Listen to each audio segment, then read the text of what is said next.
starting to, but yeah, I don't know. Batman Begins didn't hold up as much as I had hoped it would. But Yeah, that's pretty much how I felt the I last time I watched it.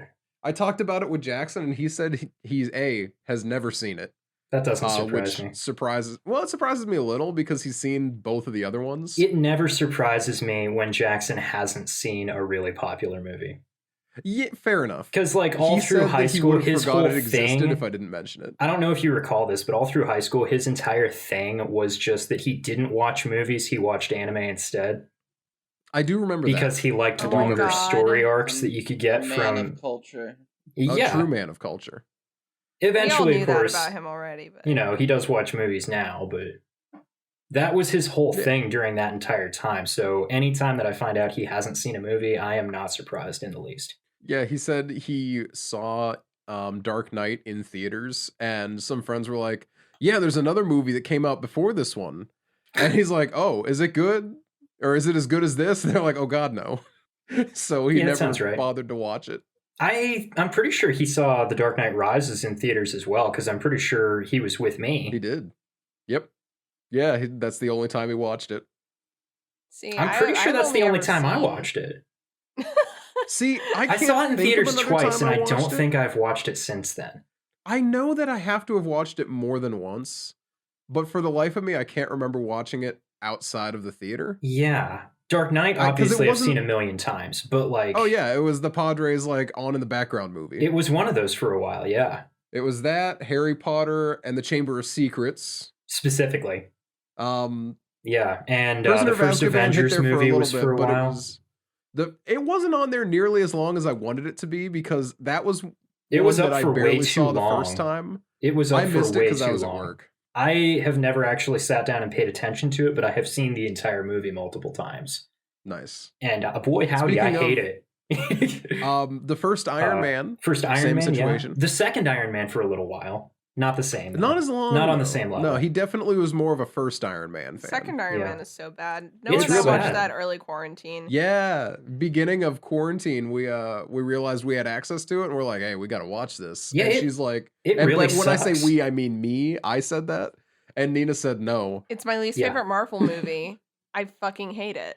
But I didn't remember Elon Musk being in it, and I'm like, "No, we Oh, gotta yeah. because Elon like I want to Musk was see in if he's that? here." What the fuck? Yeah, no, he makes has a brief cameo where he comes in and he's just like, "Tony, I'm a greasy little man with an apartheid diamond mine," and he's like, "Yeah, I'll make a deal with you later. Talk to my secretary." Wow. And he's like, "Yay, I love you, Tony." He's like, "And I love you," and then he walks away.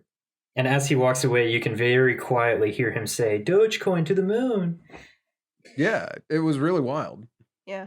He appears in the same scene that Stan Lee appears in, I think. Oh. That's unfortunate. Wow.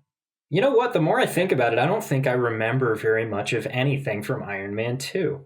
It's just Oh, yeah. little That's bits the here and best. there. I remember Mickey remember- Rourke's character, and I that's remember he kind had of a it. bird. Yeah, did there was have the a bird. My board. My Yeah. board. Bored. He had the electric whip.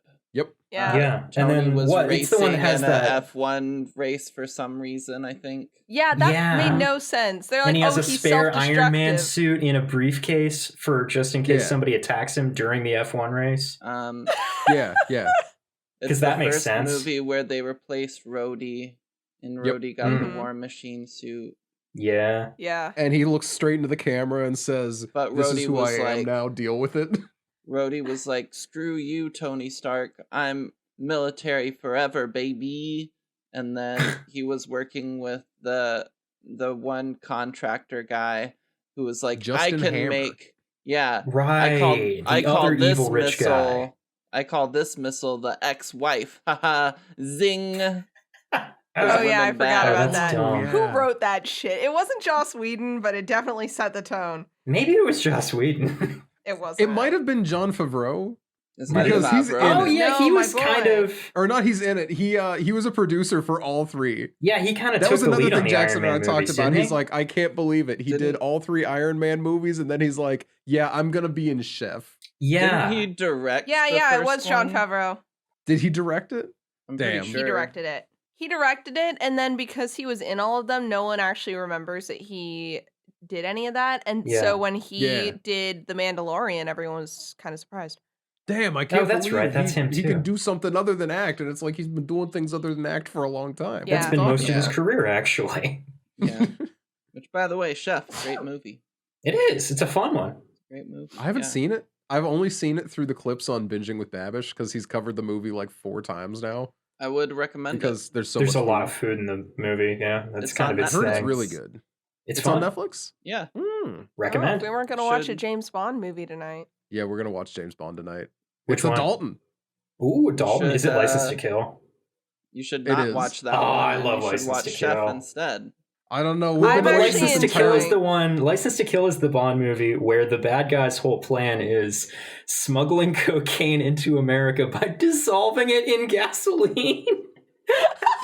Yeah. Spoiler. Yeah, and then he's And, meeting like, with these people, straining and he's it just back like, out "Hey, somehow." I'll give. There's a secret process for putting it in and taking it back out. The tanker of gasoline. That's my gift to you." And it's just like, Yeah, that's a part of the deal. Is he just gives them the gas for free? With Oh the my cocaine. God. This just sounds Wait, like an allegory for sex.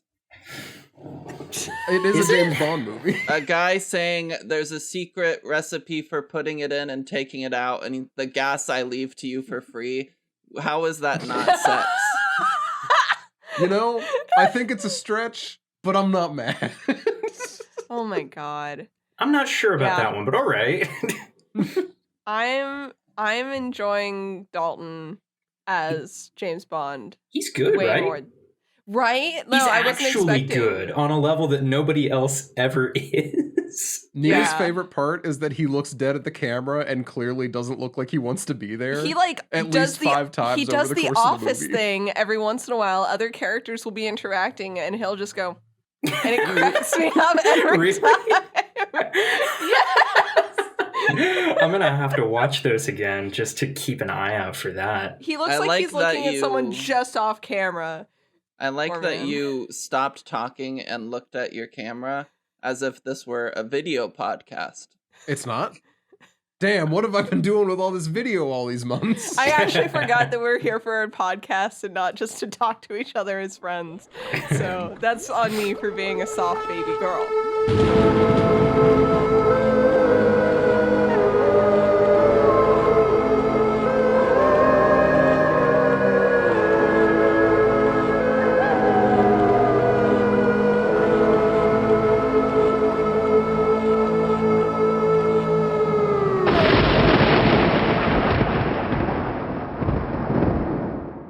Hi, everyone. Welcome to the Casual Obsession Horror Podcast, the horror movie podcast where we talk about horror movies.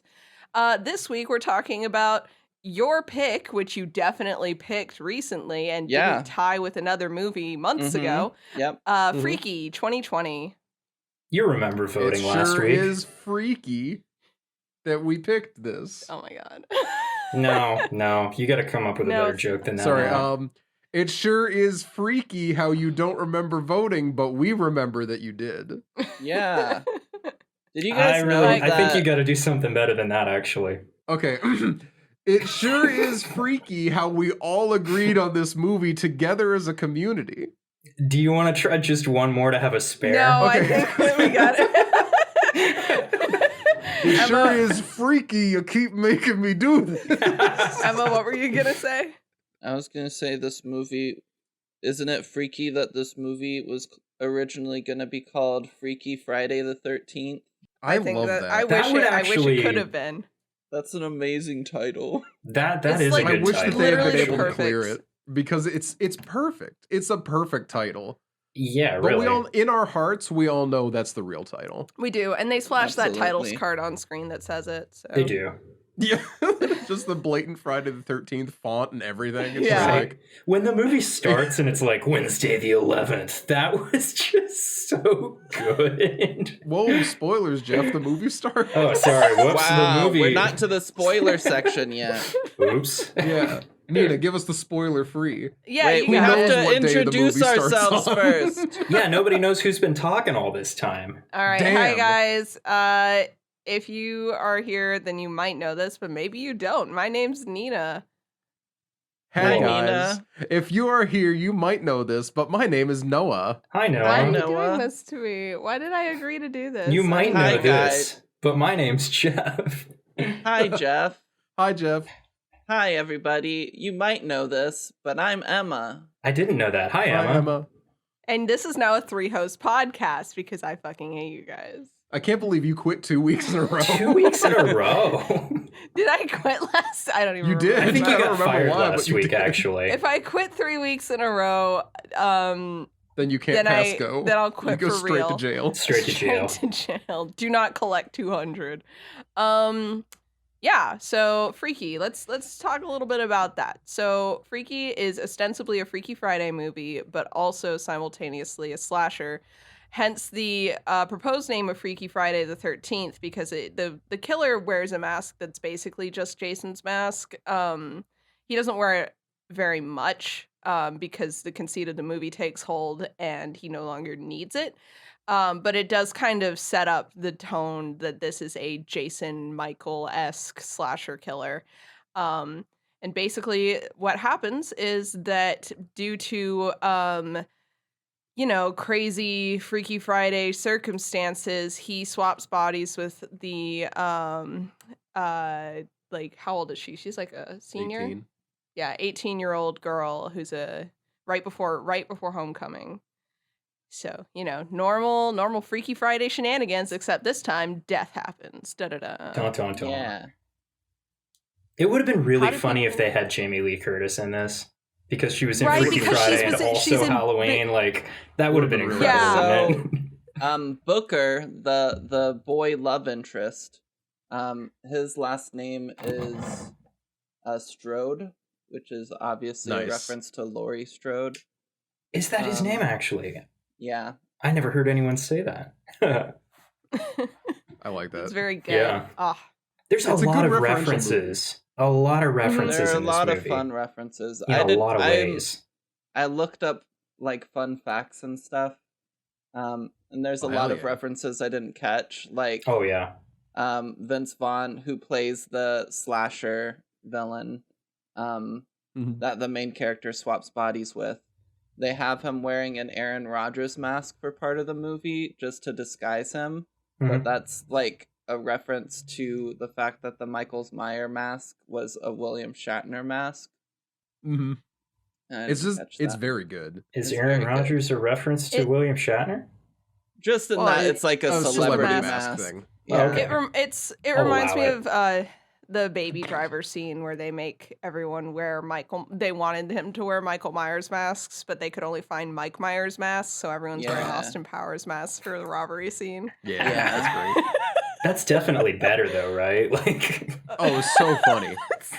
I got So you the good. Mike Myers masks. No, Michael Myers. It was Yeah, very this good. isn't Mike Myers, and the argument continues. But yeah, same vibes. I literally Noah Nice. can attest.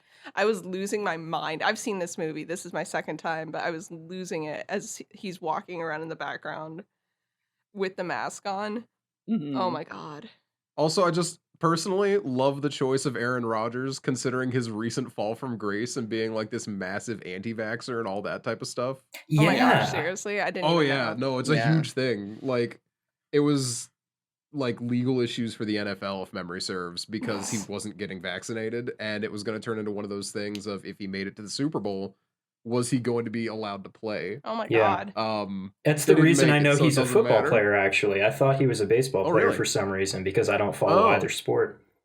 You're No valid. way. Jeremy, can you look that up? No. I like how it's a new J name every time. It makes me very happy. It's a better bit I that don't way, I actually think. remember what the It is a name better bit. You could ask me. You could put a gun in my head. I don't actually know what That's- the J name is. That's But you why I could put a choose a gun to different my- name every time. You could put a gun to my head and ask me about the critical reception, though, and I do I know was that. about to ask you. Yeah. I what don't is think it? we have to Tell put me a the gun to your critical head for reception that. or I kill you. Ah, fine. Okay. Emma's got a machete It's right so now high for those of strung. you who are listening and can't see. Yeah. Machete or gun, it would be equally not scary over video, but like it's scarier looking. You know what I mean? You It's know, a like, machete gun.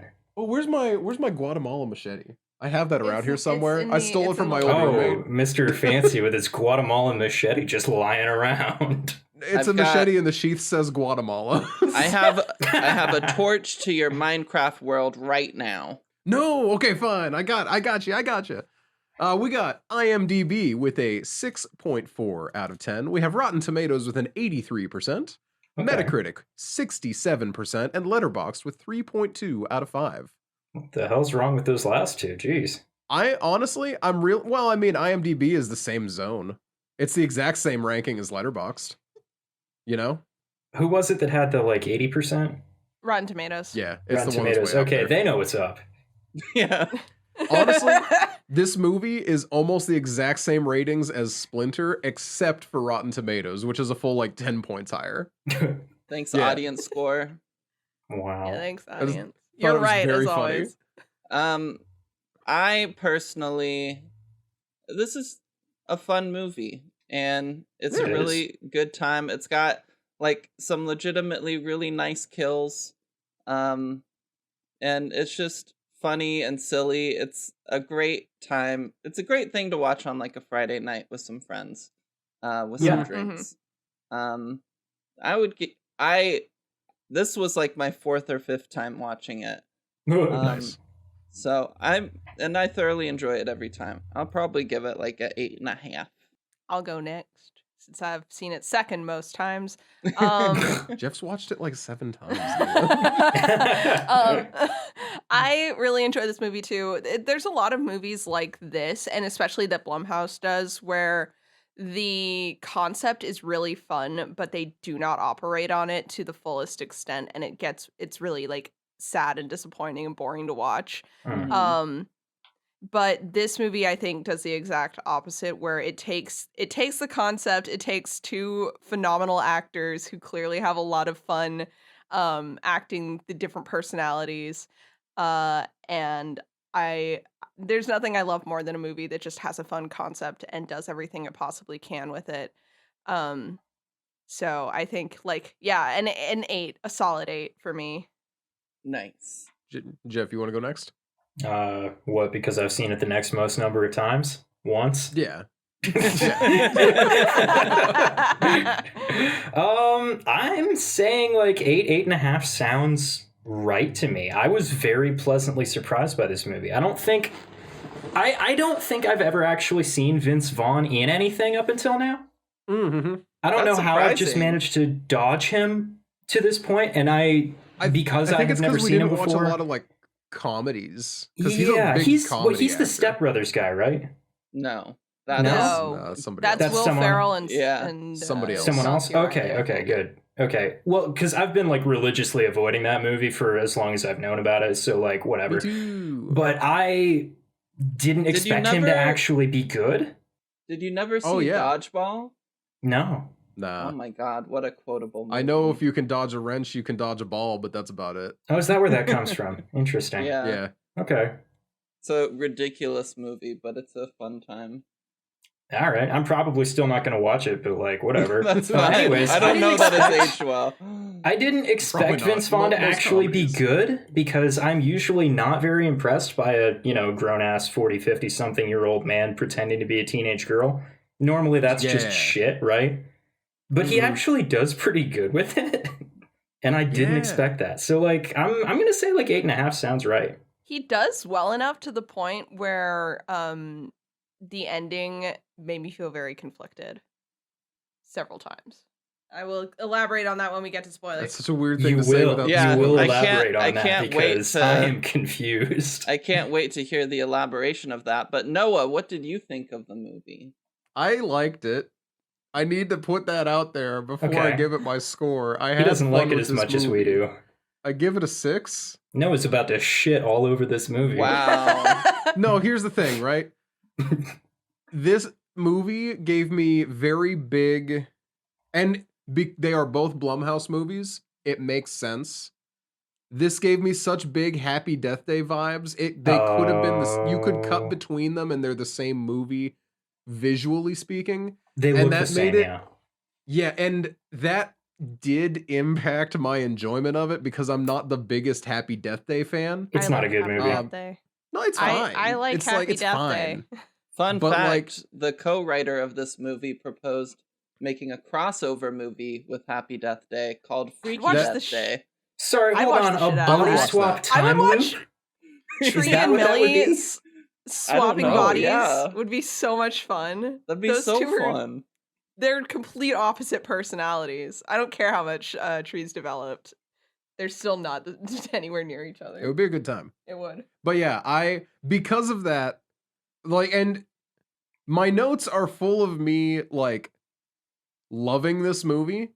And when we got to the end of it, the movie ended, the credits are rolling, and I'm like, I don't think I would watch that again. I wouldn't be angry if I saw it again, but I don't think that I would, like, go out of my way to watch it again. I think but I had a good time. my enjoyment for this movie has increased over time. And That is good to hear. I watched it the first time and I had a lot of fun with it. And then I think the second and third times where I was watching it to show people of like we were looking for something to watch. One of these times was with Nina and Piper when we were all hanging out when Piper was in town. And we were looking for movies to watch and I was like, oh, this is a fun one. And I put it on. And like during those times, I was starting to enjoy it less. But then we had like a big party at my house for Halloween. And we had a bunch of people over. And I was in charge of putting fun horror movies on in the background. And Freaky drew like movie for that. Freaky drew a lot of people to like hang out and just like joke around during the movie. And it was just a really, really fun experience. And so kind of being in that environment has reignited my love for this movie because it's just so much fun. It's a great party movie. Yeah. I respect that. It makes sense. I had a very good time with it. My notes have rave reviews all throughout them. I don't know why I couldn't bring myself to rate it higher than this. It just like it didn't make sense.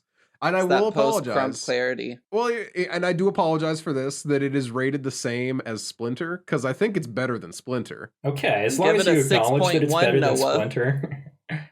They occupy a very similar realm. I would give Happy Death Day a 6 as well. And I think that also does, like, I'm going to have to remember this when we watch it again, because that's going to come back to bite me if I don't. I don't know, you know?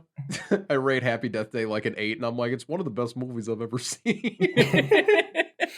But no, it was fun. If you've been an attentive listener of the podcast, you may remember Noah's number ratings are completely meaningless. Yeah. I mean, aren't all of ours really?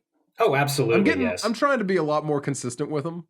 Yeah. I've actually gone through like my Letterboxd list, and I'm trying to like reevaluate how I actually feel about the movies, rather than, yeah, Halloween, a 10 out of 10 because it's meaningful. Halloween. Yeah, you know. That makes sense. I mean, I'm pretty sure 90% of my ratings are like 6s and 7s for no reason at all. So like, yeah. I mean, Killer Clowns deserves that 10 though. Absolutely, it does. Nope. No, it doesn't. The concept of Killer Clowns 2 has a 10 out of 10 for me too, until it actually gets made. And then, but you know, we've talked a lot about things, but one thing we haven't talked about yet is content warnings for this movie. Not to hard cut away from talking about my personal number rating system, but I would rather not talk about it. Anyone have what's in this movie? There's some two gore things that I got. And there's also a scene. I always warn people about this scene. There's a scene where a sexual assault is about to occur. That's true. On the killer, but then he kills all of them. So yeah, but that's a heavy one. Those are neither of the things I wrote down. So I'm glad that. Well, what did some of the you kills write down, are Noah? Some of the kills are on the graphic side. You know, glass in throats, etc. Yeah, man, that was holy shit. The opening the sequence kills was in this so movie. Good. Oh my god. And the we'll talk woodshop about that teacher after did the get cut warnings in are half. over. He did get cut in half. Yeah. There was an assault joke made at the beginning of the movie. Mm-hmm. What's his name? Yeah. It's I want to talk about this more later, but the fact that they have a good character who we are supposed to be sympathetic to through the rest of the movie make a joke that he is called out on for being an assault joke, and he just flippantly replies with "good," and we're supposed to take that because he's also gay. Yeah. Really frustrated me. It's like throughout the rest of the movie, he's not really like that. Yeah. So, and he also gets assaulted near the end of the movie. or come on too really hard by a Yeah. drunk person. And they treat like I just don't understand why that joke was there. It did nothing for his character. Yeah. It seems like that And only it felt happens mean-spirited. yeah, it seems like that only happens to establish that that like Nyla is just being the woke police to all of her friends. Because she reminds them Which is about weird, pronouns because- repeatedly as well. But it doesn't, like- Nyla and what's his face? I don't actually remember his name. Josh? I don't want to say Josh. Dan? I think Is it's it Josh? Yeah. Yeah, Nyla and Josh are equally very progressive characters and make a lot of self-referential comments on that. Yeah. And those are fine. And those are Completely. absolutely fine. It's just that to have that happening, and to try and set him up as like, I guess, being like the edgy gay is kind of it kind of is detrimental, especially in that scene. Yeah. It feels counterproductive. I don't know. That's something that I notice a lot in like these high school, like it's very CW high school show, very Riverdale, to have Mhm. characters act like that, where they're like, that's not very 2021 of you. Get with the current year. We're progressive here. Yeah. And after having just watched Heathers, it was really weird to watch this. It was Yeah, that's it a was shift. yeah, well, actually, it was super similar in a lot of ways. There's similar characters with the football players. Just real quick, because we're derailing really hard, in relation to the coming on yes. too strong against Josh later, there is an anti-gay slur used as well. Yes, There thank is, That's you. the last thing I had in content warnings. Yeah, that is a good content warning to include. Sorry, continue. Yeah, no. So there's speaking of Heathers, there's just similar characters with the football players, and then there is a moment where Millie after Millie and the butcher have swapped, where he in her body is walking into the school and he's wearing red and he has his hair up in a high ponytail, and the song Que Sera Sera is playing, and that's the opening song for Heathers. And a big thing in Heathers is the color coding of the red and having her hair up with the red scrunchie. So I thought that was pretty obviously a reference and a clear parallel. So I thought that was cool. That is very cool. And I would never have caught that because I haven't seen Heathers. I've listened to Heathers. That's the pretty actual much the same musical, thing. not the movie. Yeah, I think that you, then you pretty much know the whole story. I think the movie's Yeah. still fun and worth watching, but there's not a lot of differences in the plot. I was told the opposite by Stacy, my theater roommate. Huh. She was like, the movie What would changes. Stacy know? She said the movie changes some important things and is not worth the watch. And so I've never watched The it. movie makes the musical expands on a lot of things that the movie didn't have time to expand on, like a lot of JD's personality, and some stuff with the football players and some stuff with the yellow Heather that are like make the musical a lot more emotionally complex and pertinent. But the movie had a lot less time to work with, and you can fit a lot into songs, and that's why songs in musicals are such a great medium. So I think the musical is better, but I also really like the movie. Anyway, this is not a Heathers episode. It's a freaky episode, and I have to tell you exactly how this movie goes down. Do we have Emma's scary rating first, though? Coming in live at you from Central Park. It's Saturday night. No, it's actually Sunday afternoon. The scary rating is like a 1.5. If you makes don't sense. like gore, it's maybe a 5. Yeah. Yeah. The gores is pretty. There's not even a ton of jumps to catch you off guard or anything. No, there's like not really any.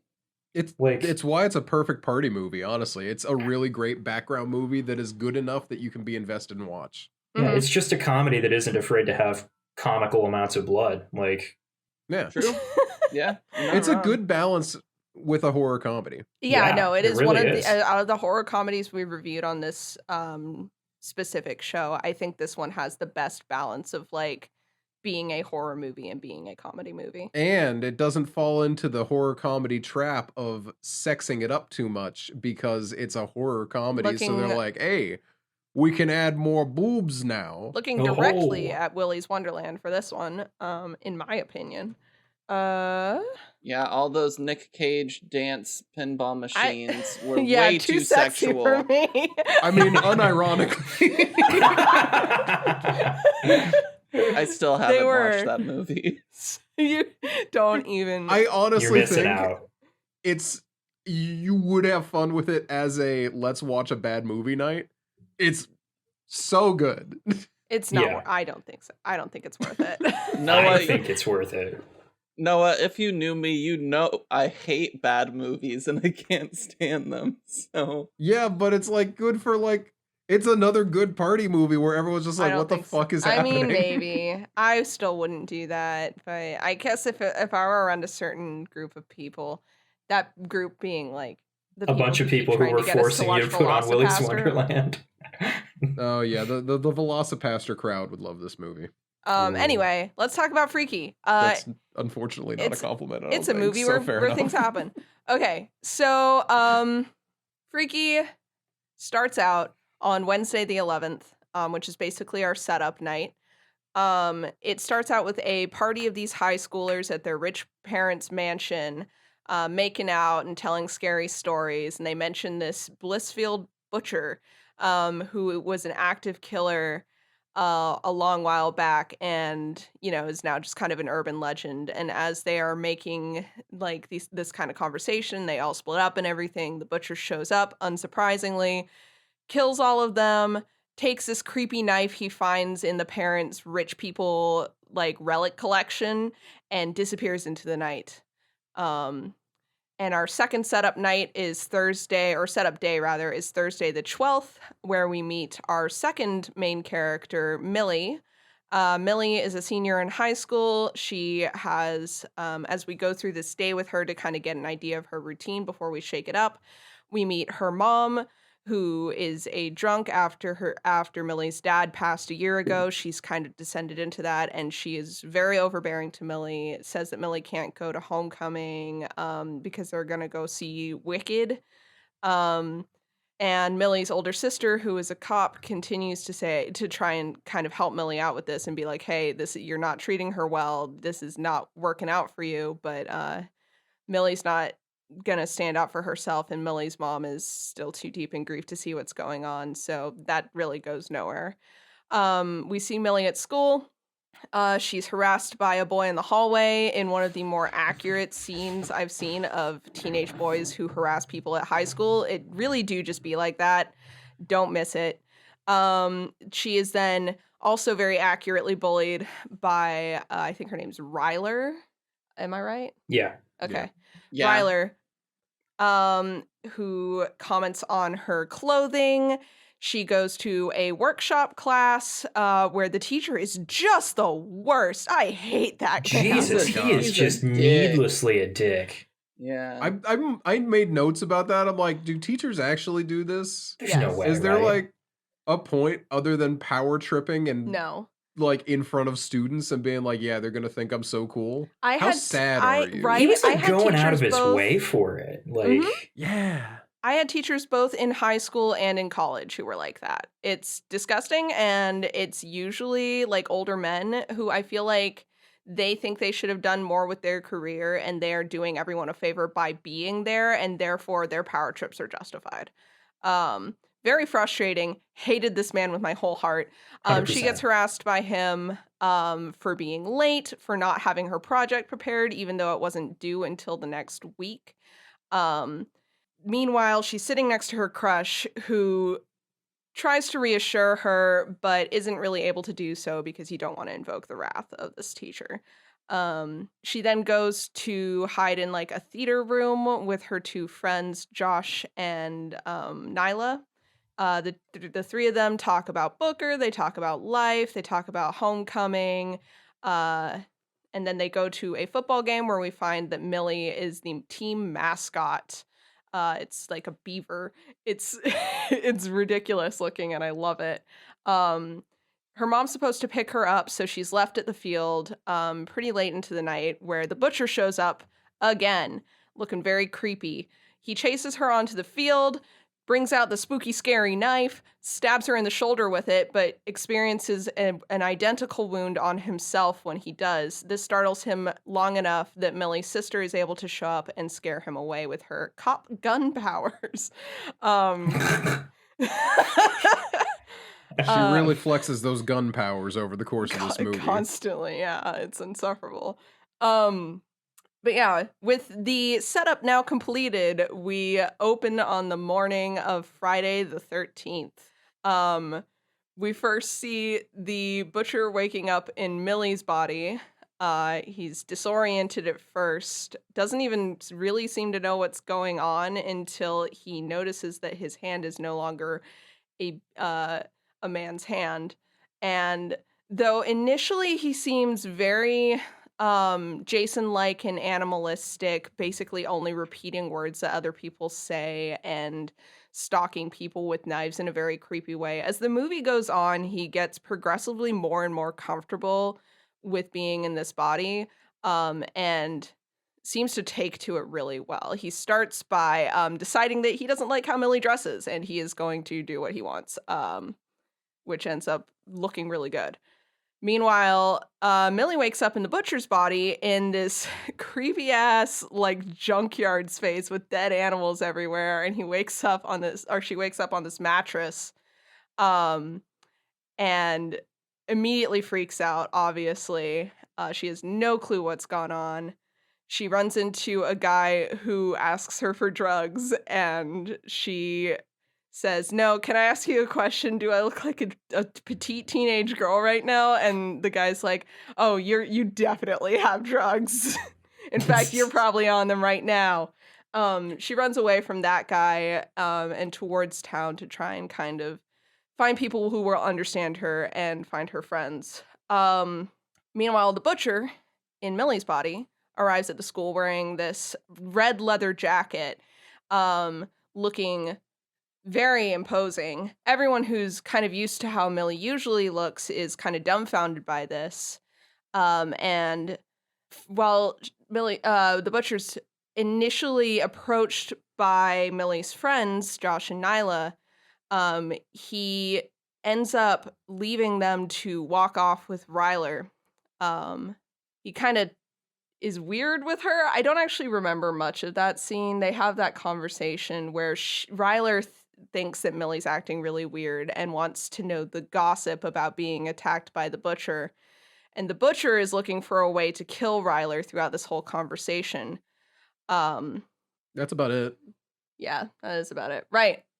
Ryler gets ticked off by the fact that the butcher isn't giving her any information, so she storms out of the scene and into the bathroom, where she runs into Millie in the butcher's body taking a shower.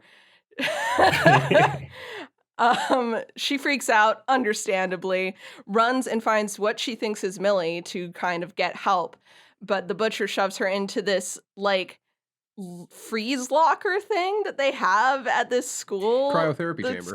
Weird that they had that. That Also, that's definitely not doesn't- what those look like. And they have to They have don't look safeties. like an ice closet, Jeff? Are you sure? No, it's not Now you're like gonna in tell me they don't Futurama go when that he gets cold. frozen for 1,000 years. It's more like a piece of a barrel that you stand in. It doesn't have like an upper quarter to it. You can see, like, your head and shoulders are usually completely exposed unless it's the like full closet type, in which case it's larger than that. Also, they don't get that cold. Anyways. Yeah, no. It is a cool kill, though. The butcher is. locks Ryler into this closet, and Millie is the one who finds her, opening the chamber and causing her to fall out and shatter upon impact with Very the floor. cool. Very cool. This causes Millie to freak out. She runs around, tries to find Josh and Nyla. Josh and Nyla lose their minds, obviously, thinking that the butcher is chasing them. It takes some time and like 3 attempts, which I think is completely reasonable, for Millie to be able to fully convince them that she is Millie and not just the butcher claiming to be her. When they do figure it out, they decide to try and figure out what they're going to do next. But before they can do that, the butcher spots Millie, and the two have their first confrontation where it seems like, oh, I did miss a kill in there. I'm sorry. I totally skipped like the best kill in this stupid movie. The butcher has been taking classes in Millie's body just completely normally, and he goes to the fucking workshop class and gets harassed by this teacher again. And then returns to the class later to attack and try to kill him. He's very clearly not used to being weaker at this point, and gets tossed around pretty easily by the workshop teacher until he's able to stab the guy in the neck and then lay him down and saw him in half on one of the work tables. Another very cool kill. It's at this point that when he leaves that room, he runs into Millie in the hallway and uses the fact that he now looks like a teenage girl to scream about how, oh my god, it's the Blissfield Butcher, please come save me, which makes Josh, Nyla, and Millie have to run out of the building and try to make a getaway in Josh's shitty car. Because all of this has been going on, they finally cancel Homecoming. It's been a freaking while of like kids dying and getting attacked and all sorts of nonsense happening, and they finally cancel Homecoming. While that's happening at school and the butcher goes off to hang out with some of the popular kids, meanwhile, Millie and her friends end up at a strip mall at the local discount bonanza to try and find Millie something to wear so that she doesn't stand out so obviously as the butcher. They lock her in a changing room while they go and try to find something for her to disguise herself with, which leads to one of the most touching scenes in this movie, and one of my like the scene that I think like makes it a lot like more impactful for me, where Millie's mom, who works at this discount bonanza, comes into the room to like clean it out or whatever, and runs into Millie, and the two have a conversation about grief and about losing someone you love, and about how Millie's mother has been treating and smothering Millie, which is obviously like a really touching conversation between mother and daughter, but because the daughter happens to have the voice of an older gentleman, the mom tries to ask her out on a date. And Millie has to think quickly. She doesn't think quite quickly enough, but she does get around to making up that she's married, which puts the mom off well enough. After that, she's able to get out of the discount bonanza with a quote-unquote disguise, the previously mentioned Aaron Rodgers mask, which doesn't stay on very long because Millie can't see shit in it. With that in mind, that too. Mm-hmm. They do a little bit of research on this knife that they need to obtain, which is Ladola. It's an old like Aztec. That's what bothered me. But written in Spanish. The Aztecian, but written in Spanish thing. That. This bothered me the first time we watched it, and it's never ceased to bother me. Why is it written in Spanish if it's Aztecian? Yeah. Also, who says Aztecian? That's not what it is. You just say Aztec. Aztec. It bothered the heck out of me. We got the Aztecians out here. It bothers the heck out of me, but they, through various methods, they're able to figure out that they need to use the knife to stab the butcher / Millie again to be able to swap bodies, and they have to do it before midnight that night. They have to do it within 24 hours, which also the Aztec, they didn't have a calendar system that recognized 24-hour days. And also, why would the time zones? There's a lot of things that just wouldn't work with this specific conceit. But it's a Friday the 13th. It's a Freaky Friday movie, so like, I don't think this is even the worst Freaky Friday body swap like plot. It's usually this bad, so I'm not that if we're bothered. Gonna suspend disbelief for their souls switching bodies, then like we might as well assume that the Aztecs had clocks as well. Yeah, but I can accept souls switching bodies, but I draw the line at Aztecs having clocks. I'm super not a fan of the whole Spanish thing though. That does bother me. Yeah, that's bad. Absolutely, yeah, as it should. I'm going to be a little more loose on the details here because they do start to escape me at this point. I mean, the rest of the movie just kind of slap bang happens. The you know? movie just kind of slap bang happens. They hold an anti-homecoming because homecoming is canceled. They hold it at the old mill at the request of the butcher, who is hanging out with some popular kids, football players, and getting sexually harassed by them, which means that they're next on deck to get friggin' murdered. He does consider killing Booker, Millie's crush, but is stopped when Millie does show up at the mill. The group gets separated. A lot of things happen. Josh gets come on to by one of the football players who the butcher then kills. The butcher also kills a group of football players who had grouped up to try and assault him. A lot of gross high school stuff that should not be excused happens. But this does lead to I'm trying to remember when the back of the car scene happens. Oh, it's because is that when they needed to get the knife from the That's- police yeah. station, yeah. Yeah. Okay. Are you trying to include the back of the car kiss in your summary? No, Yeah, yeah, I just it's am an trying to remember important when it moment. happened. Yeah, it is an It's important character moment. development. So, they didn't have the knife before they went to the homecoming thing, though, did they? They did, and then it was They had to stolen have. from them. Oh, he stole it that's- from them there. That's what it was. Thank no, you. he stole it from the police station and then ran to the homecoming event. Oh, was it? Yes. Okay. Yeah, because when Yeah, Nala this is is- getting the knife out of the evidence lockup, Millie's sister, the cop, interrupts her and makes her put it down on the floor. And is very quick to draw a gun on a black on teenager, her just friend's- saying. Yeah. Her sister's sister's friend. best friend, who is a black teenager, she immediately draws a gun. She pulls her horrendous. gun I on hate her. absolutely everything. Just do like not every Sister's- cop in the every sister's slasher. the worst. Yeah. Like I feel like also- a lot of the things that they do wrong in this movie are just because they're thematic for it being a slasher. Right? And a high school movie at the same time. Yeah. Yeah. But still, I it's will- egregious. Regardless of the order of these scenes, I'm gonna wrap this up. There are a few more important scenes. There is a scene where they get the butcher tied up, and Booker is there. They had to knock him out earlier on. And both Millie and the butcher are trying to convince Booker who is like who. And Booker, no, you have to listen to me, Booker. And meanwhile, Millie and the butcher. Honestly, the butcher did an amazing job of doing what Jeff was worried Vince Vaughn would do, which is pretending to be an adult man, pretending to be a little girl. Yeah. So good. It's a very again, both actors do a great job of pulling off the characters that both versions of the character.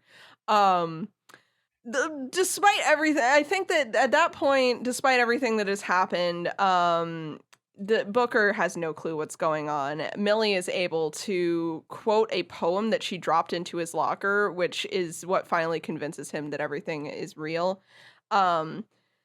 So unfortunately, Booker, Nyla, and Millie and the butcher's body decide to go off and continue to try and get the Dola and everything.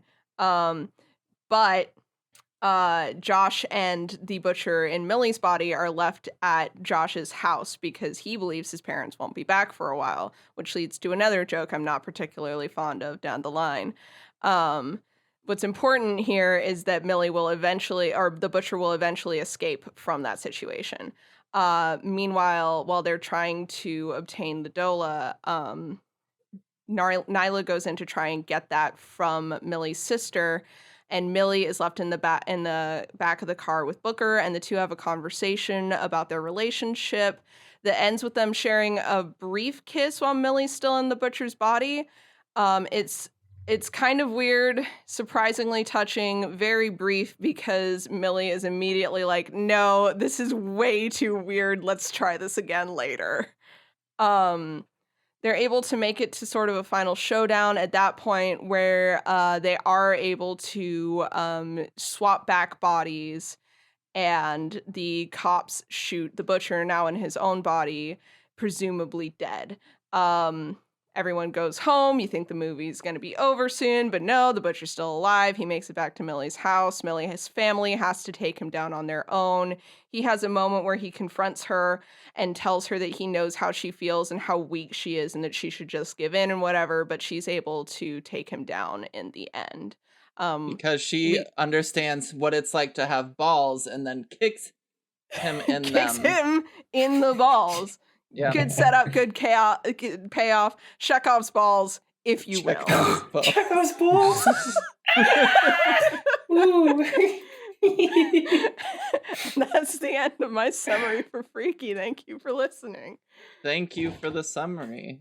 I do want to mention, in the vein of dumb cops, of just saying the sister's an annoying cop character, but there's a fun, like, on IMDb, it has, like, the different, like, trivia categories and stuff, and they have a goofs category for this movie, and one of the goofs facts, or, like, trivia factoids is, twice cops are shown firing their guns in the air. The second time they are indoors.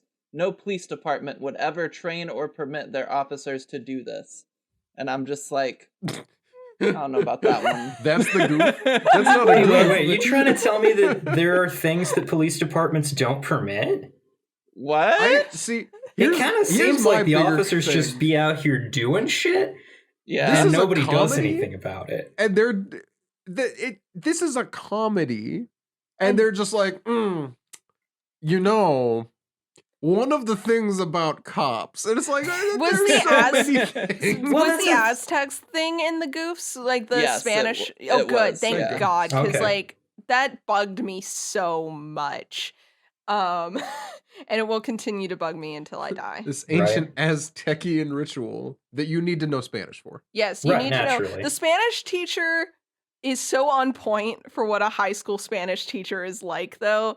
The fact that she refuses to speak in English for the entirety of, like, her conversation, apart from, like, 1 or 2 points where she's like, "You're literally in my class. Why don't you understand Spanish?" Why don't you understand fluent Spanish? You're in my Spanish 3 class I love that of so high much. school. I'm dyslexic. I have a letter. I remember being like crazy good in high school Spanish, like 1 and 2. But then when I went to college and took Spanish, I was terrible in those classes. High school Spanish doesn't teach you shit except ¿Dónde está el baño? Yeah, college Spanish was That's pretty. where's the paella in English. Oh my god. Ah, yes, of course. I thought the albano was one of those like when you got no pigmentation in your skin. Yeah, isn't the Albano that one character in Princess Bride? No. Wait, hold on. Albano is a country in Eastern Europe. My bad. I will not permit this to continue, but that was very good. I don't think there's Very any good. further we could take it. But yeah, other than that, and like a few scenes where I just, as much as like we talked about this movie not being too sexed up, and the things that it does portray are like uncomfortably real, I think there is too much sexual assault in this movie. Oh yeah, Yeah. no, without a doubt. Yeah. Any amount is too I much. did not enjoy it. Yeah, no, 100%. And I don't think it was necessary. I think the scene where Millie sees the guy that was bullying her and in this like big ass body tells him to fucking stop. That was like as much as I needed. I didn't need to Yeah. continuously have women be assaulted and put down for being women and then have them be like, revenge by killing. I did think that like with the teacher it was very satisfying. Fuck Yes. that guy. Yeah, he was just Um, being an asshole, though. He wasn't being like a sexual No. assault Yeah. asshole. No. Mhm. And my thing is, okay, so this is where the whole conflicting thing that I mentioned before spoilers comes in. Because Vince Vaughn does such a good job of acting when he's acting as Millie, when right after the swap, like directly after it, he gets shot down, I felt sad. I was like, no, I really liked the character that was Millie in the butcher's body. Millie's still alive, and No, but it's so not the that same. it's not the same, but it was that was a moment that I didn't expect. And I also didn't expect to root for the butcher as much as I did, but apart from stalking Booker through that one maze, and the fact that when he initially woke up in Millie's body, he was like um looking to potentially murder her family. Just He immediately. only really goes for the worst kinds of people, you Mhm. know? Um and to the point where he goes back to the classroom where the teacher was. For most of the other people, um like he even goes so far as to take on 3 people when they get him alone, but other than that, he's in situations where it would be easy to murder someone already, but he goes back for the teacher, Yeah. and, like, I don't know. A I lot just of that think that is he a made lot of that good is killing just, like, decisions. yeah, a lot of that is just You're like right. 80s slasher stuff, right? You watch a Friday the 13th movie, and by the time the characters start getting killed, you're just like, all right. That guy kind of sucked anyway, so like, whatever. Mhm. Yeah, absolutely. It is funny to me that despite the fact that Nyla and Josh clearly trust Millie enough to be alone in a room with the butcher in Millie's body, he doesn't really ever go after them. Yeah. Because he gets Ryler alone immediately, but he never actually goes after Nyla or Josh until they have him bound up. And I think a Yeah. lot of that plays into just like you watch and the butcher keeps targeting people that are mean to Millie. But it also I really think it's just because they were actively mean to the butcher.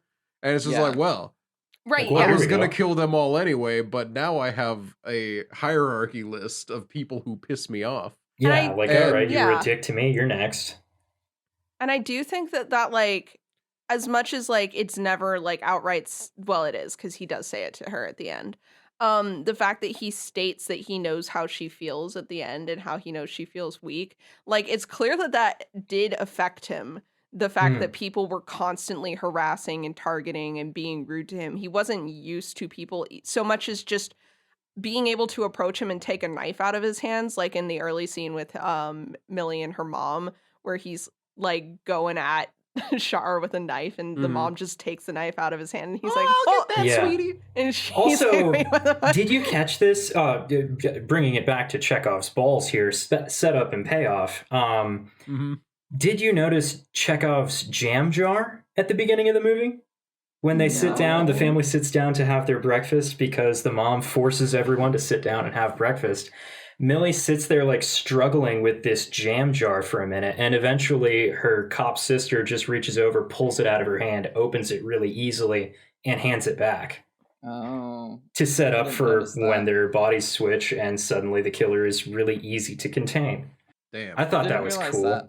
I do like Chekhov's I ball as much Please? as I liked the scenes where Millie was able to prove that it was actually her in the killer's body, Those are fun. but it just gave me the idea of like a funny spoof movie of this movie where the killer just really knows like a person really well and then goes around convincing people that they got Freaky Friday'd when they didn't actually. And actually, he's just a stalker pretending to be Freaky Friday. Yeah. Like Booker, like him reciting the poem that Mhm. she left in Booker's locker. I was like, The that poem was anonymous, so It it could've could been have just been the anyone. killer that planted like the note in there. That was what I was thinking as soon as How they awesome started would that have been, explaining though? that.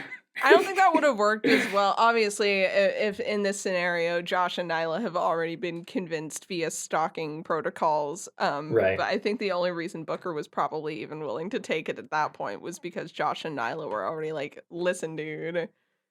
He was like, look, I have a concussion. Can I go now, please? That man, the not knowing her own strength that Millie has constantly as the butcher is so good. It's very, very Just good. the number of times that she just ran into people and threw them like 4 feet. When she Great. runs, she like knocks her head on stuff when she's just walking. Yeah. And when Well, she's and just it's trying to like when she's just trying to get Josh and Nyla to calm down and she accidentally like really, really hurts them. Yeah, no, it's nuts. I want to talk about some of this like body acting more too. Yeah. Specifically, all of the butcher acting that what's Millie's actor? Catherine Newton. I want to really compliment Catherine Newton's big tall guy acting, because like even like just little bits here and there where she just walked into a door to open it rather than open the door, just like lumping her way through things in that way. I'm like, oh yeah, I've done that. You just a lot of just really like disinterested walking around, because that's how the only characterization we had for the butcher to that point was arms at side, just like walking around and doing stuff. But it was just the way that she acted out being a very tall, big person in a tiny body was really honestly very, very, very good. It was very good, and it was very attractive without being like the sexy lady walk that like I think when like you dress like that with like the leather jacket and the high heels, every character that's put in that is expected to do the sexy lady walk, and instead you just have this looming presence in this like outfit. Very, very good. 10 out of 10. Loved that. I also enjoyed the characterization of the butcher as we get to know him when he's in Millie's body, because again, there's a world that you could have done this where it just was not fun to watch. But the fact that by the time that he figures out what's going on, and the moment that school and friends are mentioned, he lights up, and it's like his whole act changes, and he decides exactly what he's gonna do. He's like, oh, we're milking this. I don't know what's going on, but this is amazing. And like, he just runs with it from there. And that characterization is so much fun. He goes to high school. He does all the high school things. He goes to class. He could have just run around in a less interesting movie. Right. He would have just run around the city as a teenage girl killing people. But That's he goes to the school, he talks to people as though he's Millie. He figures out what her life is usually like, and he uses that to kill intelligently. And I thought that was a really interesting characterization for that character. Yeah. And I love that he gives Millie a glow up, which teaches us that unnecessary. he knows about female fashion and how to do makeup. I love the full makeup that he's got put on. It's like, oh, you go, butcher. Congratulations. Man lives in an apartment that doesn't even have walls. It's almost like yeah, like I don't know. There's a lot of thoughts I have on that. But... You know, Millie looked at that mattress on the floor in the butcher's pristine apartment and is like, he doesn't even have a bed frame. Oh my gosh. I love the dichotomy there where Millie does not even know how to, it doesn't even attempt to dress the butcher's body, even when given the chance. Yeah. Takes a shower, puts the same clothes back on. They were at the discount clothing place, and at no point did they say, after pointing out, everyone's like, you can't go around dressed like that. People know who you are. At no point did they change how Millie was dressed. It just was, so you're going to wear the Aaron Rodgers mask. It's like... which given the clothing actually almost makes it worse. Like, it did. It made it a lot worse. It would have been great if they had trotted out that pink polo that was like talked about in the story time, you know? Like, yeah. I or feel like at they could least have a tossed in a different couple of really outfit. entertaining scenes with that pink polo. Yeah. Change the butcher body out of these dirty black clothes, and all of a sudden, it's just Vince Vaughn. Yeah. I like this is a little off topic. I like how historically Freaky Friday movies have been about mother-daughter relationships, and this movie maintains that while doing the body swap with a different person. That relationship still gets a huge chunk of the story time, and the body swap still facilitates a better understanding of each other, while the body swap was a completely different person. They didn't use the body swap to like force it the way that all the other Freaky Friday movies do. I thought that was really interesting. Mm-hmm. Very neat twist to put onto it. Mm-hmm. Just like the Although twist of putting it into a slasher. Yeah, that too. Although I will say the conversation had in the changing room was really weird. It was a little. After a moment. It was a good conversation, then the will you go out with me? Oh God, no. Oh, you're right. I'm sorry. And then it was, I wish we could do even more than just go out and have coffee.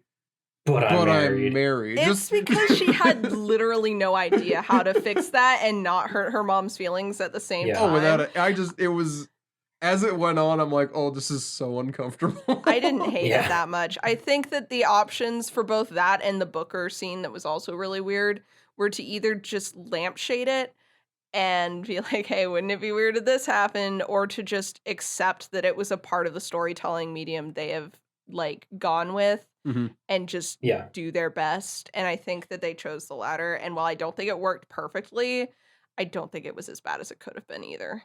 Oh, certainly. Yeah, I agree. But to a slight topic change or scene change. I remember showing this movie to Stacy, and towards the end, after like he was shot and everything, and then they're back home, she was like, he's gonna show up again and they're gonna fight, and then she's gonna say something really corny like, I know what it's like to be a guy too, and kick him in the balls. Yeah. Oh my God. That's so funny. I just like fucking chortled, get him. and then I was like, no.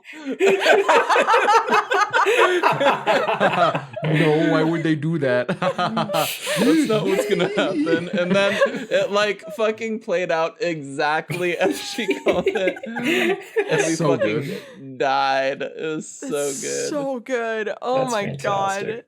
God. That's so funny. Shout out to Stacy for Shout out to being the Stacy.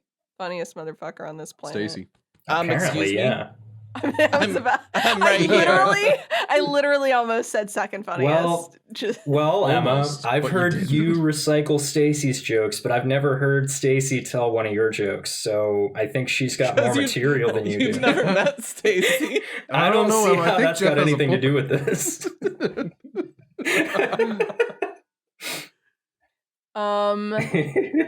Do we have anything else we want to talk about? Can we talk movie-wise? about similarities between this movie and slashers? Just all the neat little slasher stuff that it does. For sure. Referential We talked things, about Freaky etc. Friday too much. We got the other half. Just talk to about. Yeah, we start had the with- Friday the 13th. Well, I mean, sure, we got all that in like the killer's like, you know, stature and demeanor and mask and all, but like the apartment. Have any of you guys seen Maniac? No? I saw the You saw the remake? Is Maniac okay. the one that everyone compared Malignant to? No. No.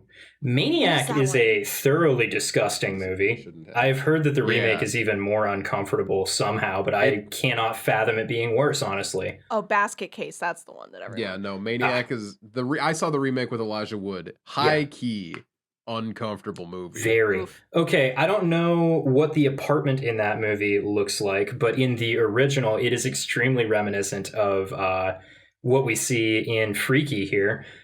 It's, you know, he's got like actual, you know, walls and windows and a bed frame and all, but like the mannequins with the nails and shit, that's straight out of Maniac In Maniac, he has Oh. them dressed up in the clothes of his victims, and he like scalps the women that he kills, and he nails their hair to the heads of these mannequins.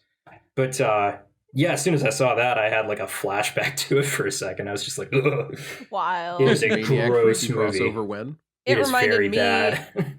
I mentioned this to Noah. It reminded me of Laurie's weird mannequin range in Halloween 2018. Oh yeah, a little bit that as well.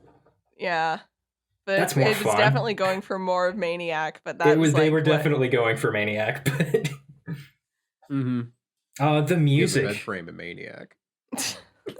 Even Maniac has a bed frame. The John music. Q Maniac. The music in this movie. It's Bear McCreary, of course.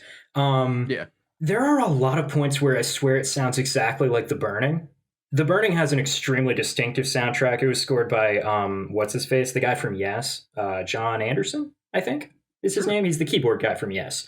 So it's like all that synthy stuff, and that's exactly what is playing at the time when she like cuts that one teacher in half with the table saw. A lot of the music in that scene sounds exactly like the stuff in The Burning. Very, very cool. Very neat reference to make. Hell yeah! Yeah. That's cool.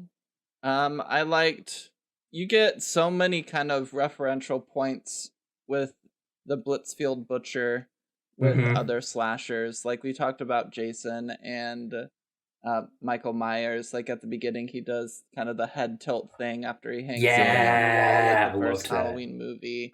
Well, it's like, Um, oh, okay, Mr. Dramatic. Yeah, we get what did they compare this one to? You'll all probably know this better than me, but when he was wielding the like hook, Yeah.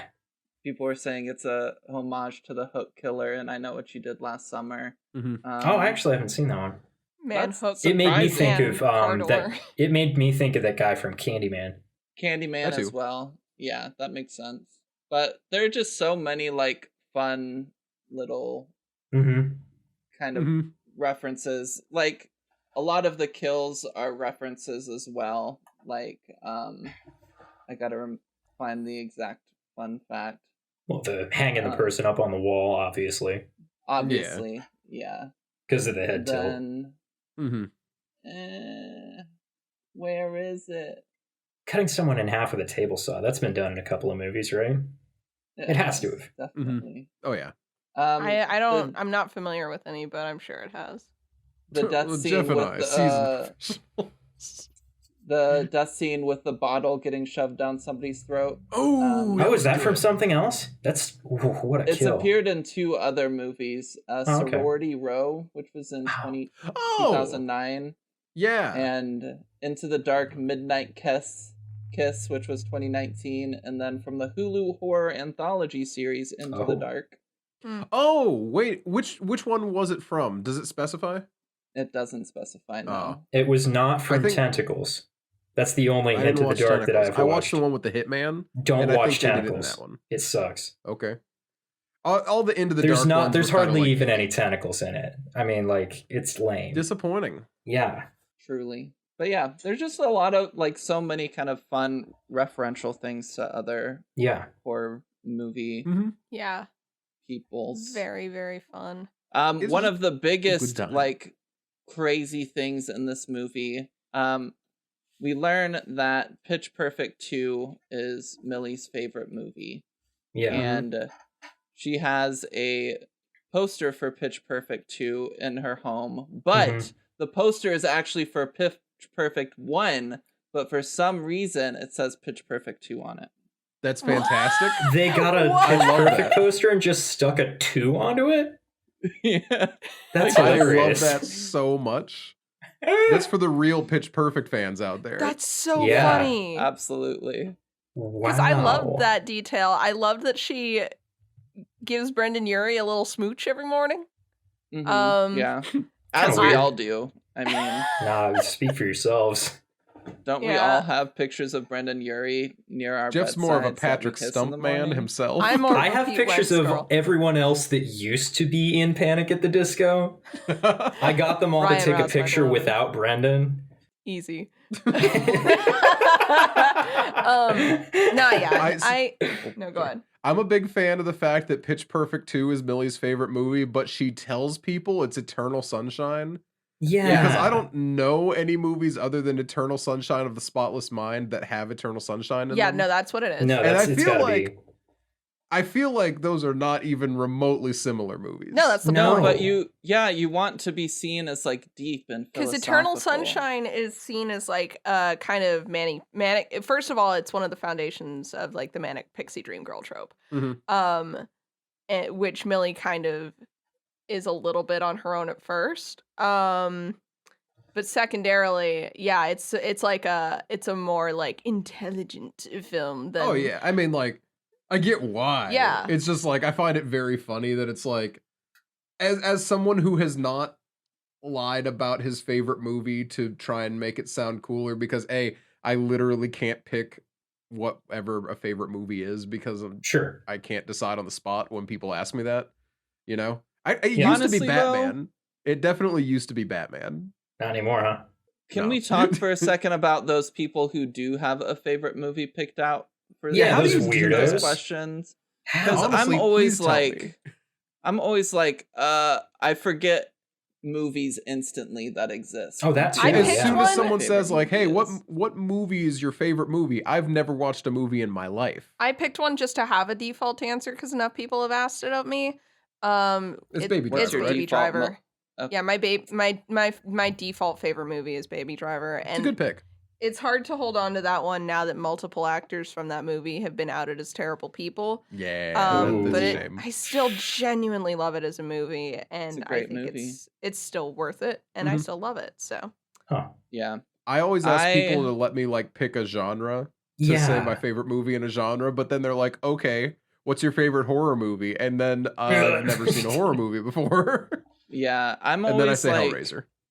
normally people ask me this like online, and what I'll do is I'll pull up like Netflix and I'll just like look through all the categories, and I'm like, this I like this movie and this Mhm. movie. I've got to and then remind I end myself up what the listing, titles like- of movies are. Yeah, I Subtly end reading up- the Netflix top 10. Yeah, I'm really into Squid Game.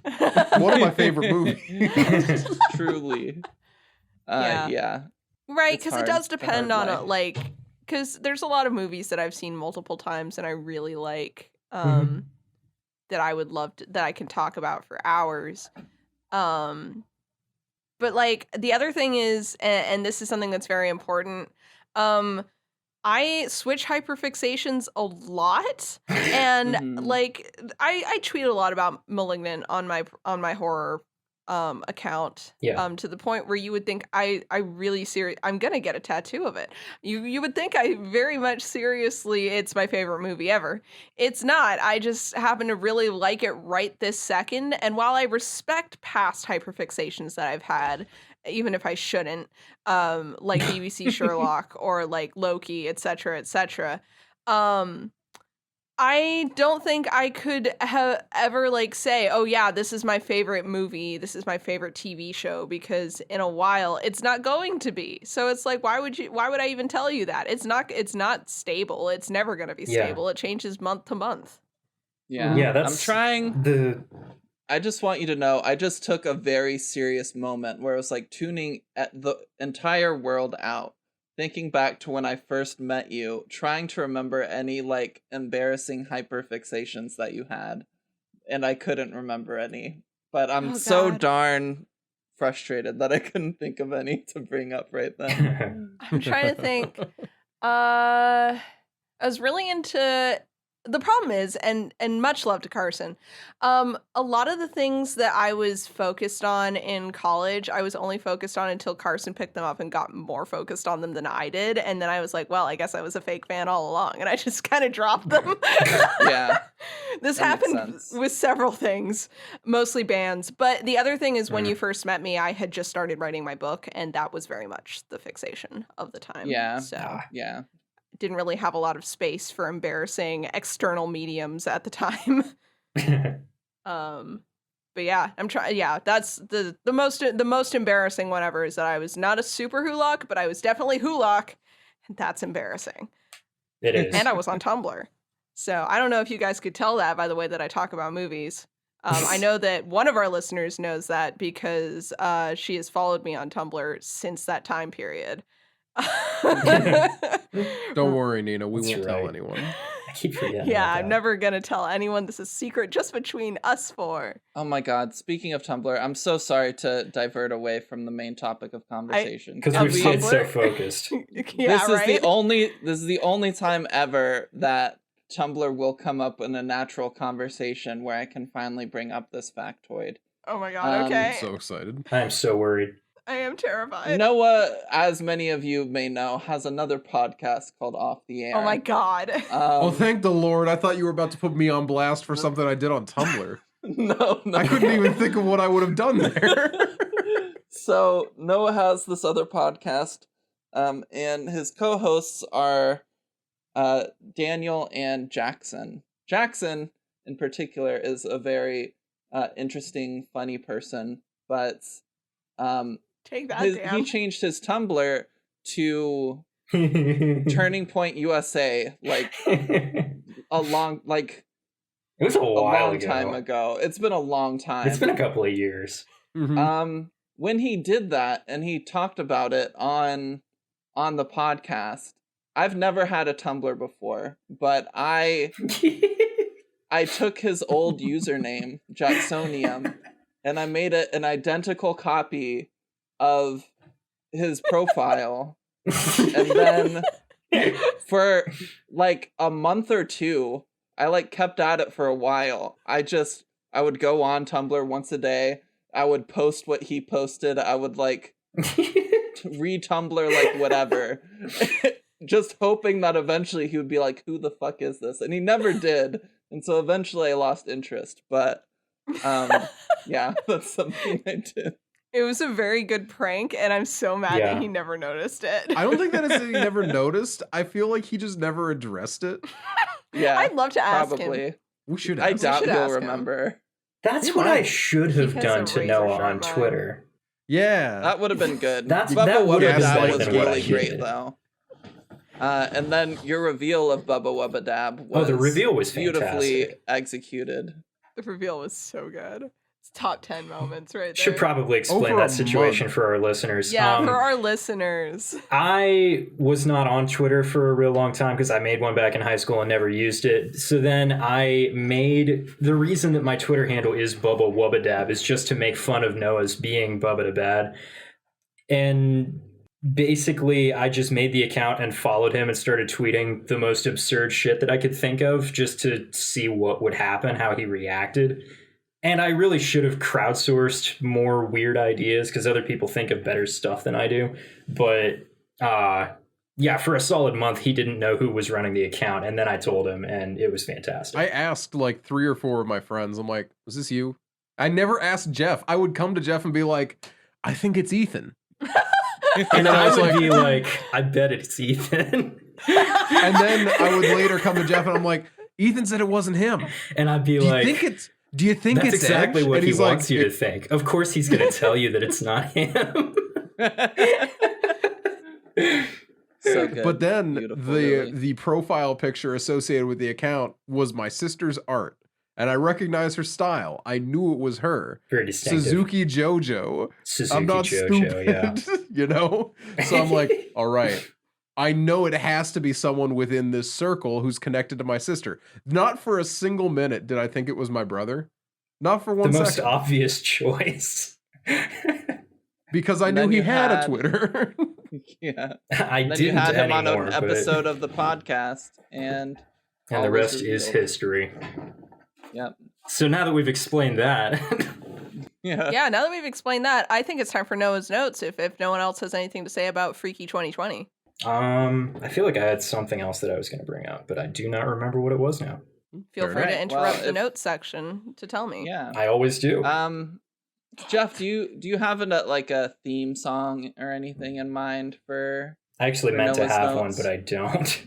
God damn it, Jeff. Sorry. I'm a really big fan of the fact that every single time you're like, damn, I thought I'd be ready this time. And then, because there was a little spurt for a while where you were like, yeah, I've been thinking about these at work and I write them down as I go.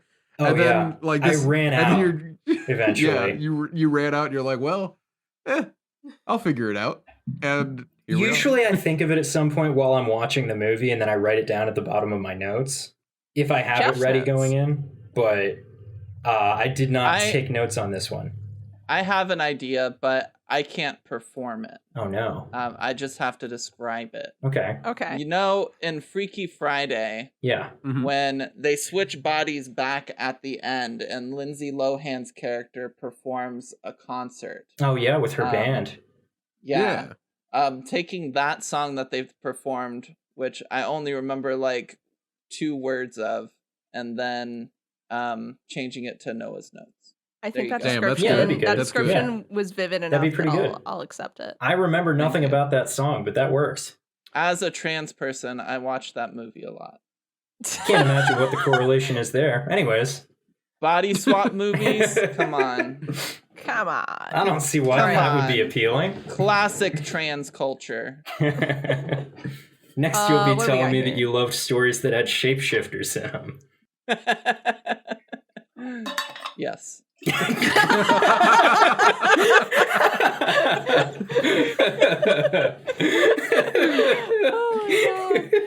Okay. We have the first note is that I was shit talking Blumhouse. Yes, I was, and I will continue to.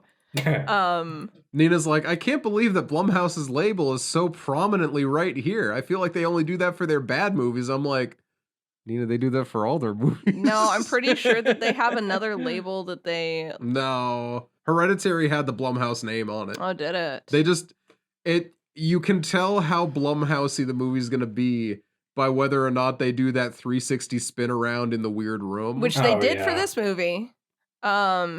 We have we got a bunch of notes here. Noah notes, hell yeah, Vince, walk through that door. That's one of my favorite scenes. She closes and locks a glass door, and the butcher just walks through it. He's like, absolutely not. Nice try, though. I'm gonna back us up real quick. That bottle of wine that gets dropped on the floor, Yeah. I made this little joke. I'm like, come on, man, that was like a $500 bottle of wine. I looked it up. That bottle of wine could range anywhere from $300 to $3,000. Jesus. Damn. Imagine Also, buying that- something for $3,000 and then drinking it. No, That's No. insane. That, and you don't. that You just kind own it. of wine is a white. And in the movie, it's Oh. Whoa. Is it? I now. also noticed that, but I'm like, maybe I'm just looking too shallow. I don't know. Very fun. No, That's how you can it's- tell they filled it with a fake. yeah. Wow, good job, liquor boy. Yeah, that's what they say about that wine. Montrachet. I don't Yeah, know. Montrachet. I don't I think that recommend was it. right. It's one of my favorites. Noah, a lot of these again have been said during the game. He says Bernardi sounds like a made up name. That's the workshop teacher's name, I think, isn't it? Ye- Mr. Bernardi? Yeah. Yeah. Wait, it's Bernard with an I on the end. Well, I'm sorry. I'm just like, hey, it's Mr. Bernardi. Yeah. I've been watching a lot of Bernard, but Sopranos. Italian. Everyone has a name like that. And I'm like, yeah, they're running out of ideas. It's Bernardi. Noah says, fuck Yeah, they wine don't have to moms. be She's Italian. They're normal now. That's Noah says, fuck wine moms. I'd like to point out that Millie's mom is also a vodka mom. The first thing we're shown that she's drank is an entire bottle of vodka. Is it vodka or is it? I thought there was a wine bottle in the Oh. trash, and that was our first indication. I thought that was vodka. It I was thought blue, she said just so said that's Chardonnay why. on it. wine. Oh. There's well, blue I'm wine wrong. bottles. I could sell you one. I'm done. I with even think Sometimes I that. know the what wine a is blue blue, Chardonnay too. is. Do you Yeah, recommend that it stuff though? sucks. It is one of my favorites. Oh. No, I actually don't think I would recommend the blue bottle of Chardonnay. We have the butcher isn't real. First time seeing a person in the dark. Damn, it's the butcher. Oh, that wine bottle reminds me. The thing that I was going to point out. I felt like the alcoholic mom, cop older sister dynamic felt very similar to the alcoholic mom, cop dad dynamic from Nightmare on Elm Street. That's what I was going to mention. I think you're correct. So do I. Good. I'm glad Good you job, think that. everyone. We're correct.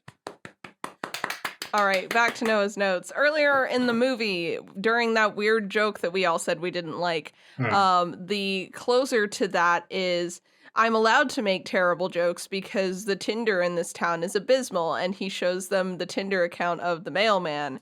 And later on when the mailman appears, Noah and I were just like, ah, yes, the gay mailman. And we did not make any Chekhov's further mailman. comments. Of course. Yeah, we saw him. He was there.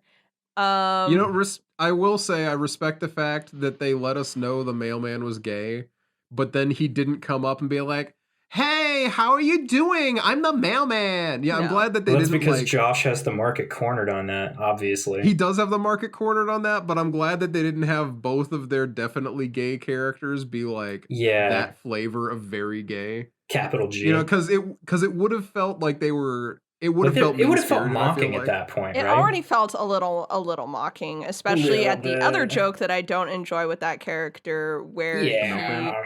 no, with Josh, okay. where he comes out as straight later on in the movie. That joke, that feels like the kind of joke that I will make with my my fellow coworkers who are also in the LGBTQ community. Like, we'd make that joke to each other. But to see like that joke made in a movie is kind of like, Yeah. that doesn't A little bit. feel. As a culture, we are not there yet. It was funny, but it didn't feel quite right. Yeah, exactly. It was like, are you really allowed to do that? I don't know that Yeah. you should be. Not as a character or as an actor, but like as a movie. Yeah. What have we got here? Oh yeah, there's the scene. Speaking of Josh, there's the scene where the cop is like making his radio report, and he's like, yeah, there's this guy, and there's like young adult black female, young man who's excited, and it was like he was about to call that child the F slur, which would have made it the second time that slur was used in this movie, unfortunately. Yeah. That, I don't know. I just don't love how they wrote that character. Anyway, I'm going to stop complaining about that. Noah. Wow, the butcher was so mean to the checks notes. Shitty jock. Oh, never mind. Go off. That's just me the whole movie. Noah says the movie itself is okay, but the acting from the two leads is fucking insane. Positive. So Yeah. I think they really take this movie up from being like just a fun concept to actually being like really fun to watch. Oh, to jump back to that woodshop scene, when we see the jock giving his presentation on his doghouse that he built. Oh my god, yeah. I love that presentation because he talks about the actual woodwork for like 2 seconds at the front end, and then it's just puns about the fact that a dog might live in it. Yeah. Yeah, no, it's like really his delivery it's is so so perfect. Let's see. I'm glad they didn't get a chance to save the jocks, Noah says. True. They didn't. Yeah. At the end. At the end. Screw those guys. Sad, too late. I love how winded Millie is at all times because the butcher doesn't do any cardio. When she has to run in the butcher's body, she's like drenched in sweat. It's so funny. All of her friends just like zoom right past her, and then Millie's like, I'm dying. Because he does run. So, like, one thing that early on in the movie is he does run after her on the football field. Yeah. But he like tries to power walk it at first, and then works up to like a jog. It's clear that he gets around on his long legs, and that's usually enough for him. Yeah. Expanding. You know, he's 5.5 or 6.5 feet tall. Yeah. He looks like it. Yeah. Wild. Boy. It's too much, So man. tall. Too much man. Is it too much, man? I think it's Too too much much hand to man. handle. I don't think so. Noah brings up a very salient point. It's got to be a little traumatic to see the body that you were in for the last 24 hours gunned down in front of you.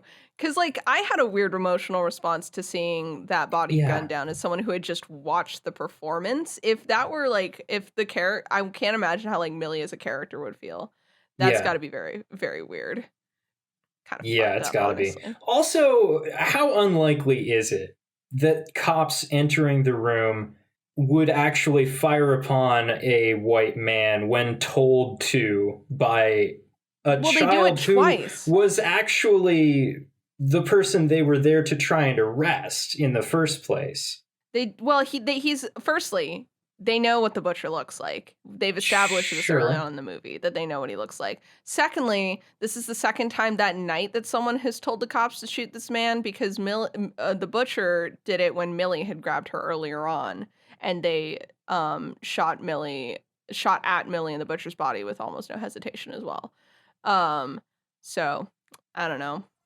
I think I don't know, that just I really, think there's some just given precedents. that they were trying to arrest Josh at the time that he said shoot that guy, it seemed really unlikely that they would listen to him at that point, to me. But then also, artistic license for the kind of movie it is, not really a complaint. They are also the most gun-happy cops I've seen in a horror movie in a long time. Most gun-happy cops I've seen in a horror movie since Scream, I think. Have you noticed the trigger discipline on the cops in Scream? Terrible. No. I don't Every other shoot scene everybody. for no damn reason. Gun out, finger on the trigger. It's ridiculous. Hey, he was Deputy Dewey. He didn't know any better. He was Deputy Yeah. Dewey and he didn't know any better. I haven't seen that bad of trigger discipline since, real life cops. Ayo. Yeah. Noah's last few notes. Immediately after they shoot the butcher down, Millie's like, "Hey, remember how we tried to make out and it was really awkward? Can we try again now?" And he has the puppy dog eyes, pointy hands emojis in the notes document. Very good delivery there, Noah. Thanks. Yep, that's about it. Noah does note, damn, dying right after the ball kick. That's wicked. What a way to go. It's life sometimes. Unfortunate. Is Way it? to go. Anyway, yeah, that's all of Noah's notes on this movie. Nice. I think Good it's job, funny that the Noah. one time Char can't shoot someone is the one time she actually needs to shoot someone also. I think that's funny. Yeah.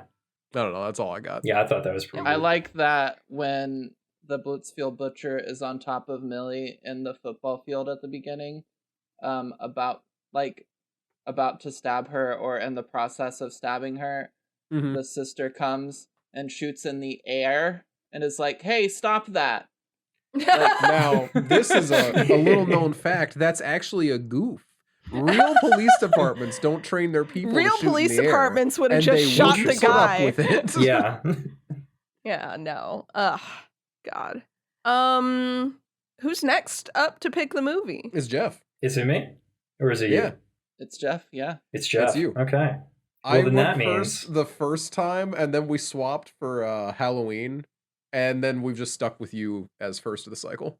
Right. Yeah. And I'm still confused about it to this day. All I'm right. gonna- I'm gonna pick a big movie when it's my turn again. Oh yeah. I'm excited. I'm excited. Nice. How big are we talking? Very big. Bigger Oh my than the movie God. that you're about to pick. Holy Yeah, that's shit. for sure. Yeah. The one that I'm picking is pretty big because as long as you are all good with it, it is streaming for free on Tubi. There's probably going to be ads or whatever. But I'm thinking it's time for us to watch Suspiria. Oh, that is a big Whoa, movie. That is a Really? big one. Mine's bigger. Bigger Okay. than Suspiria. Holy shit. Bigger than Suspiria. I have never actually been- seen Suspiria, so this should be You fun. have been talking about this movie since we started this podcast. I have. I've been very excited to cover it. And I want to cover it before we hit certain other movies. Half of the movies that I pick are just to set up for other movies that I want to pick in the future because I'm That makes ridiculous. But I think now is the time to hit Suspiria because a lot of stuff happened in Malignant that's very Giallo, very Argento-ish. So I want to get some more Argento under our belts. All right. Great. Oh, yeah. I'm excited for it. It's a lot better than Phenomena. It is very much better than Phenomena. It's I think more I think focused on expectation management is in order, Emma. I don't think that you're going to enjoy it in the Right. same way that you would enjoy a more modern movie, but the cinematography in this one absolutely kicks Yeah. ass. Suspiria is really I committed to being a told visual myself- spectacle. I told myself I'm going to try to enter older movies with a more open mind. See if I Well, can this do it. is We'll see. this is the one to do that on, I think. Wahoo. If All I right. come in entirely shit talking the movie next time, I have failed. Well, yeah. All right. On that note, Suspiria. Everyone who hasn't seen it, watch it before we go next time. And if you have seen it, good for you. Watch it You again. pretentious motherfucker. Yeah, maybe watch it again. You know you Probably. won't You want to be regret up to it. date. You might. I'm Probably excited not to watch though. it again. I The haven't watched dialogue this is movie pretty in probably, absurd, like, but 4 it's years. fun. I Uh, think I watched it like maybe 1.5 years ago. Nice. Ooh, a COVID movie. It was one of them, yeah. Candyman was one of those for me, actually. Us Candyman. too. No, because we watched Candyman when we were first dating, and I Oh, still never live in was, Seattle. so was Maniac, regrettably. I Unfortunate. really wish I would have watched something else on those 2 nights because I couldn't watch it all at once. Oh my god. Yikes. Okay, so But anyway, yeah. thank you guys for listening to Casual Obsession. My name's Nina. You can find me at Nina Wolverina for like my normal art and tweeting and complaining about things that happen to me in real life. Or you can follow me at House Usher Rises, where I tweet about being absolutely infatuated with a weird little guy from He's just a little Malignant. guy. Just a little guy. And I also like and retweet a lot of really cool horror art. So yeah, follow me there maybe. I'm Noah. You can find me as Bubba the Bad, Bubbadabad, Twitch, Twitter, and Insta. I am gonna be watching the new Texas Chainsaw soon, Oh boy. so I'll probably tweet about that. Also, find me on Letterboxd. I wanna try and like do something with that platform. I'm just curious to see like what I can do with it. You know, You I have can no idea. How to watch make it movies tick. and write stuff about them, right? I usually don't write much about them outside of like notes within my list, but I do enjoy like seeing what other people are watching if you happen to log movies on Letterboxd. So, could be fun, right? Right? Hey, It could. hey, It certainly hey. could. I'm That's not what going I'm to do talking it, but about. I hope it goes well for you. Yeah, me too. But if you want to find the places that I am going to be, not Letterboxd, you can find me on Instagram and TikTok at The Hammer of Jeff, and you can find me on Twitter at Bubba Wubba Dab. And I'm Emma. You can find me on Twitter at Emma Panada, where I shitpost, or on Twitch at Emma Panada, where I play TTRPGs. I'm also writing a TTRPG, so if you want to follow the progress on that, you can follow that at allthewitches_ on Twitter. I also run the podcast Twitter at Casual Horror Pod, so if you want updates on the podcast and all of that, you can follow us there. That's But also where we have votes for our community picks. That you voted for this movie, remember? That's how this voted happened. for this one. Yeah. Unanimously. Unanimously. Everyone voted for it. Last week. But thank you all so much for hanging out with us. We will see you next time. Bye.